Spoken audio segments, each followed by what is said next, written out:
So hi guys, நான் Nithilan Dhandapani. இன்றைக்கி நம்ம வீடியோ என்ன பார்க்க போகிறோம் அப்படின்னு சொன்னால் costliest food around the world. ஏற்கனவே நம்ம strange foods around the world பார்த்துருக்கோம். இன்றைக்கி வந்து costliest food around the world பார்க்குறோம். ரொம்ப சுவாரஸ்யமான, இவ்வளோ செலவு பண்ணி கூட நீங்கள்லாம் வந்து சாப்பிடுவீங்களா? சில ஆயிரங்கள்லேருந்து பல லட்சங்கள் வரைக்கும் செலவு பண்ணி சாப்பிடக்கூடிய மக்கள் இந்த உலகத்தில் இருக்காங்க. அப்படிப்பட்ட உணவுகளும் இருக்குது அப்படிங்கிறத வந்து இன்றைக்கி நம்ம வீடியோவில் பார்க்க போகிறோம். ஒரு 11 வகையான உணவு பண்டங்களை பற்றி நம்ம பார்க்கலாம். பல லட்சங்கள் வரைக்கும் விற்கக்கூடிய உணவு பண்டங்களை பற்றி பார்க்கலாம். So first one, matsutake mushrooms. நம்ம மஷ்ரூம் சாப்பிட்றோம் இல்லைங்களா, அந்த மாட்சுசாக்கே மஷ்ரூம் அப்படிங்கிறது இதனுடைய விலை வந்து 1 கிலோ 45,000 ரூபா.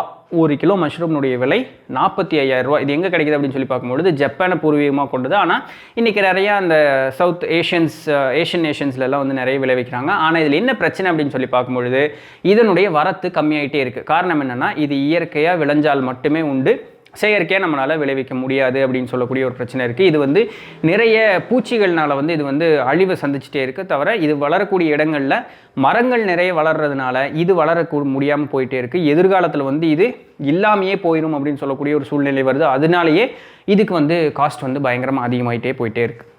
அடுத்தது என்ன அப்படின்னு பார்த்தோம்னா, கோபி லுவாக் காஃபி. ஏற்கனவே நம்ம அந்த ஸ்ட்ரேஞ்ச் ஃபுட்ஸில் பார்த்துருக்கோம். ஒரு பூனை மாதிரி இருக்கக்கூடிய ஒரு வகை, சிவிட் கேட் அப்படின்னு சொல்லுவாங்க. அது வந்து நிறைய இந்த காப்பி பழம்லாம் இருக்கு இல்லையா, அந்த காஃபி பெரிஸ், அதெல்லாம் சாப்பிட அந்த பழத்தை அது செரிச்சிடும். ஆனால் அந்த காப்பி கொட்டையை அதனால் செரிக்க முடியாது. அதனால் அது வந்து மலமாக வெளியே தள்ளும். அதை வந்து எடுத்து அரைச்சி பவுட்ரு பண்ணி காஃபியாக விற்கிறாங்க. இதெல்லாம் எங்கே கிடைக்கும் அப்படின்னு சொல்லி பார்க்கும்போது இந்தோனேஷியா, பிலிப்பைன்ஸ், சவுத் இந்தியா, கூர்க்கு போனால் கிடைக்கும். இதுக்கு வந்து 1 கிலோ காஃபினுடைய விலை எவ்வளோன்னா 19,000 89,000 ரூபாய் வரைக்கும் இந்த காஃபி விற்கிது. பயங்கர டேஸ்ட்டாக இருக்கும். நம்ம நார்மலாக குடிக்கிற காஃபி மாதிரி இருக்காது, ஒரு டிஃப்ரெண்ட்டாக இருக்கும், பயங்கர டேஸ்ட்டாக இருக்கும் அப்படின்னு சொல்கிறாங்க. அடுத்தது என்னென்னா, white pearl Alpino caviar. Caviar அப்படின்னு சொல்கிறது வந்து மீன் முட்டை, வேறு ஒன்றும் இல்லை. இந்த கேவியர் அப்படிங்கிறதுக்கு இது வந்து இந்த கேவியர் 1 கிலோ கேவியர் வந்து 6,50,000 ரூபாய்க்கு விற்கிறாங்க. இது எதுலேருந்து எடுக்கிறாங்க அப்படின்னு சொல்லி பார்க்கும்பொழுது ஆல்பினோ ஸ்டர்ஜியான் அப்படின்னு சொல்லக்கூடிய ஒரு மீன் வகையிலிருந்து எடுக்கிறாங்க. இந்த மீன் வந்து எங்கே இருக்குன்னா காஸ்பியன் சி, அந்த கடலில் தான் வந்து இது கிடைக்குது. இது வந்து இந்த மீன் முட்டை எடுக்கிறது வந்து ரொம்ப கஷ்டம். பிகாஸ் அந்த மீன் வந்து கிட்டத்தட்ட ஒரு 100 வயசை எட்டும் பொழுது அது வந்து முட்டை போட ஆரம்பிக்குமாமா. அதனால இதை வந்து எடுக்கிறது ரொம்ப கஷ்டம். அப்படிங்கிறதுனால இது பயங்கர காஸ்ட்லியும் கூட. அடுத்தது வந்து ஷாலோஸ் நெஸ்ட் சூப். ஷாலோஸ் அப்படிங்கிறது வந்து என்னென்னா ஒரு வகையான பறவை, குட்டியாக இருக்கும். அது வந்து 1 கிலோ. இந்த பறவை என்ன பண்ணும் அப்படின்னு சொன்னால், அதனுடைய எச்சம் இருக்கு இல்லையா, உமிழ்நீர் வச்சு தான் அதனுடைய கூடு கட்டும். வருடத்திற்கு வெறும் 3 தடவை தான் அதனுடைய கூட்டை கட்டும். மிகுந்த உயர்ந்த மலை முகடுகளில் தான் வந்து கட்டும். ஸோ இதையும் வந்து நம்மளால் இயற்கையாக தயாரிக்க முடியாது, செயற்கையாக தயாரிக்க முடியாது, இயற்கையாக தான் அது வரும். அப்படிங்கிறதுனால இதுக்கு பயங்கர காஸ்ட்லியாக இருக்குது. இதனுடைய விலை வந்து அந்த கூட்டு ஒரு கிலோ கூடு அதனுடைய விலை எவ்வளோ அப்படின்னு சொன்னால் 2,22,000 ரூபாய். இதை வச்சு என்னடா பண்ண போகிறீங்க அப்படின்னு கேட்டால், அதை வச்சு சைனாக்காரங்க அவங்க தான் முதல் பண்ணது. சூப்பு வச்சு குடிக்கிறாங்க. ஜலபுல ஜங்ஸ்க்கு வந்து உடம்பு வந்து பயங்கர ஃபிட்டாக இருக்கும் அப்படிங்கிறதுக்காக இதை வந்து எடுத்து சூப் வச்சு குடிக்கிறாங்க. இதை பண்ணியே ஆல்மோஸ்ட் இந்த பறவை இனத்தையே ஆல்மோஸ்ட் அழிச்சு போட்டாங்க. அதனால என்ன ஆகுது அப்படின்னு சொன்னால், அது வந்து ரொம்ப அரிய ஒரு பொருளாக மாறுறதுனால அது காஸ்ட்டும் பயங்கர அதிகமாகிடுது. இன்றைக்கி வந்து அதிகமாக இம்போர்ட் யார் பண்ணுறான்னா, யூஎஸ் வந்து இதை வந்து அதிகமாக இம்போர்ட் பண்ணுறாங்க. 1 கிலோ அந்த பறவையினுடைய கூடுனுடைய விலை 2,22,000 ரூபாய். அடுத்தது நம்மளுக்கு வழக்கமாக தெரிஞ்ச குங்குமப்பூ, சாஃப்ரான். இது வந்து பார்த்தோம்னா 1 கிலோ வந்து 30,000 74,000 ரூபா வரைக்கும் குங்குமப்பூ வித்துட்ருக்கு. காரணம் என்னென்னா, ஆட்டம் சீசன் அப்படின்னு சொல்லக்கூடிய அந்த இலையுதிர் காலத்தில் வெறும் 7 நாளில் தான் வந்து இதை அறுவடை செய்ய முடியும். ஒரு வருஷத்துக்கே வெறும் 7 நாள் தான் அறுவடை செய்ய முடியும் அப்படிங்கிறது ஒன்று இருக்குது. அதுவும் இல்லாமல் இதுக்கு எந்த விதமான மிஷின்ஸும் நம்மளால் யூஸ் பண்ண முடியாது. 1 கிலோ குங்குமப்பூ எடுக்கிறதுக்கு நம்ம வந்து 3 லட்சம் பூக்களை வந்து பறிச்சா மட்டும்தான் குங்குமப்பூ 1 கிலோ குங்குமப்பூ நம்மளுக்கு கிடைக்கும். அப்படிங்கிறதுனால இது பயங்கர காஸ்ட்லி. அடுத்தது வந்து ஒயிட் ட்ரஃபிள்ஸ். இது என்ன ட்ரஃபிள்ஸ் அப்படின்னு கேட்டோம்னா, இது ஒரு வகையான பூஞ்சை, சரிங்களா, ஒரு வகையான ஃபங்கஸ். இது வந்து இதுவும் கிட்டத்தட்ட அந்த மஷ்ரூம் மாதிரி தான். ஒரு இயற்கையாக தான் அது வளரும், செயற்கையாக வளர வைக்க முடியாது. அது வளர்கிறதுக்கு ஒரு மாதிரி பர்டிகுலர் ஒரு மாய்ஸ்டாக இருக்கணும், ஓரளவுக்கு கொஞ்சம் சூடு இருக்கணும், நிறைய ஈரப்பதம் இருக்கக்கூடிய இடத்துல தான் அது வந்து வளரும்.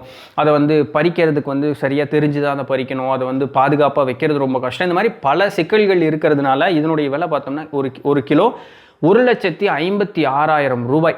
இது வந்து நம்ம சாதாரணமாக உணவுகளில் வந்து இது இப்படி சரவி போடுவாங்க. இந்த ஃபாரின் ஃபுட் இதெல்லாம் பார்த்தீங்கன்னா தெரியும், சரவி போடுவாங்க. பயங்கர டேஸ்ட்டாக இருக்குமா, அந்த சாப்பாடினுடைய மனம் வந்து ரொம்ப அதிகமாக இருக்கும் அப்படின்னு சொல்லிட்டு யூரோப்லலாம் இது வந்து பயங்கர ஃபேமஸ். ஒரே ஒரு இது இப்படி ஒரு சின்ன ஒரு ட்ரஃபிள் வாங்குறதுக்கு இவ்வளோ காசு செலவு பண்ணுறாங்க.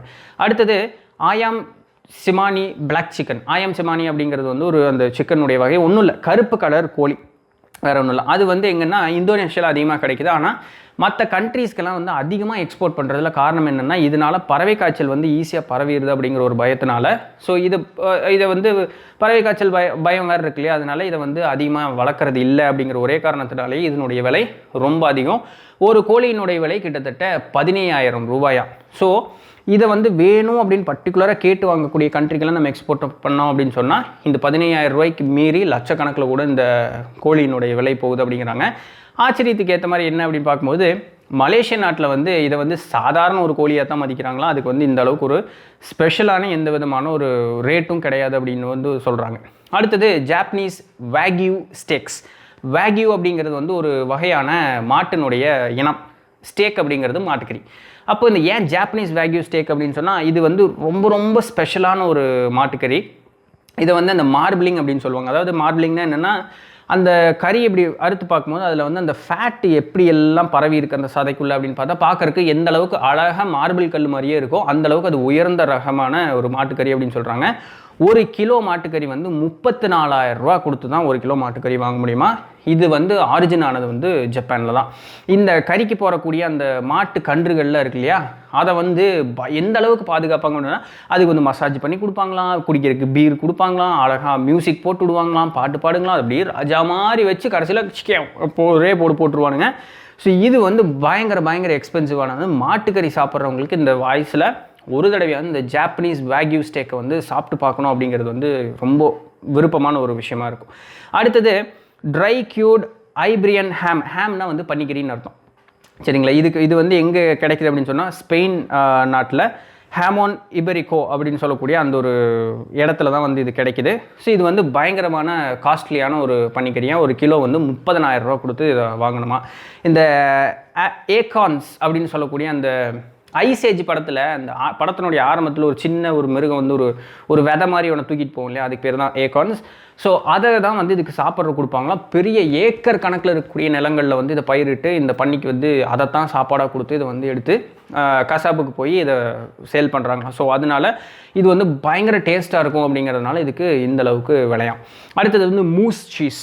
மூஸ் அப்படிங்கிறது வந்து ஒரு கடமான் வகை சேர்ந்ததுன்னு வச்சுக்கோங்களேன். ஸோ அந்த மூஸ் அதுக்கிட்டேருந்து கிடைக்கக்கூடிய பாலில் இதை தயாரிக்கக்கூடிய சீஸ் அப்படிங்கிறதுனால இது வந்து ரொம்ப கம்மியான குவான்டிட்டி தான் இருக்கும், ரொம்ப லிமிட்டட் அமௌண்ட்டில் தான் வந்து இதை தயாரிக்கவும் செய்கிறாங்க. யார் பண்ணுறா அப்படின்னு சொல்லி பார்க்கும்போது, மூஸ் ஹவுஸ் ஃபார்ம் எங்கே கிடைக்குதுன்னா ஸ்வீடன் நாட்டில் தான் கிடைக்குது. ஒரு கிலோ சீஸினுடைய விலை 80,000 ரூபா.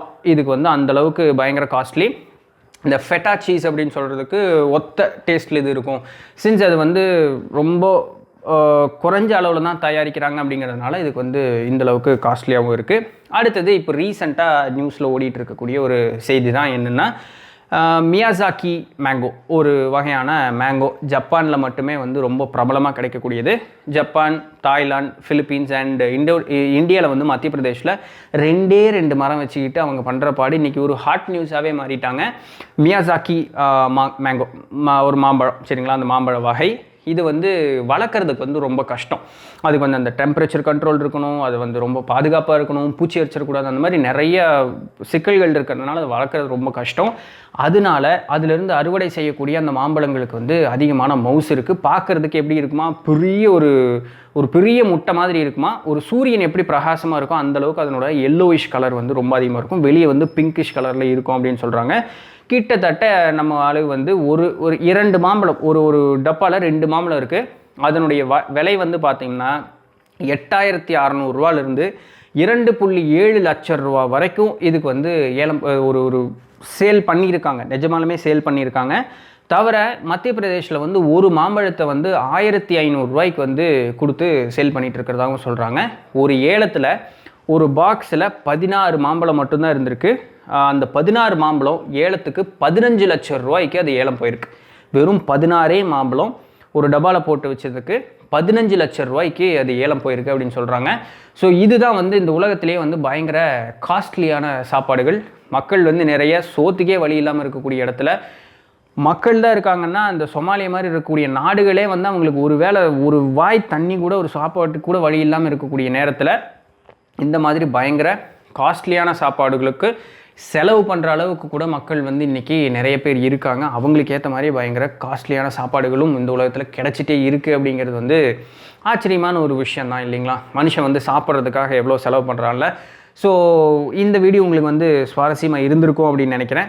ஸோ இது போல் ஏதாவது சுவாரஸ்யமான ஏதாவது டாபிக்ஸ் பேசணும் ஏதாவது இருக்குது அப்படின்னு சொன்னால் கண்டிப்பாக கமெண்ட் பண்ணுங்கள். ஸோ இந்த வீடியோ உங்களுக்கு பிடிச்சிருக்கும், இன்ஃபர்மேட்டிவாக இருந்திருக்கும்னு நினைக்கிறேன். அடுத்த காணொலியில் இணைந்த வரைக்கும் தொடர்ந்து இணைந்தீர்கள். நான் உங்கள் நித்திலன் தண்டபாணி. நன்றி, வணக்கம்.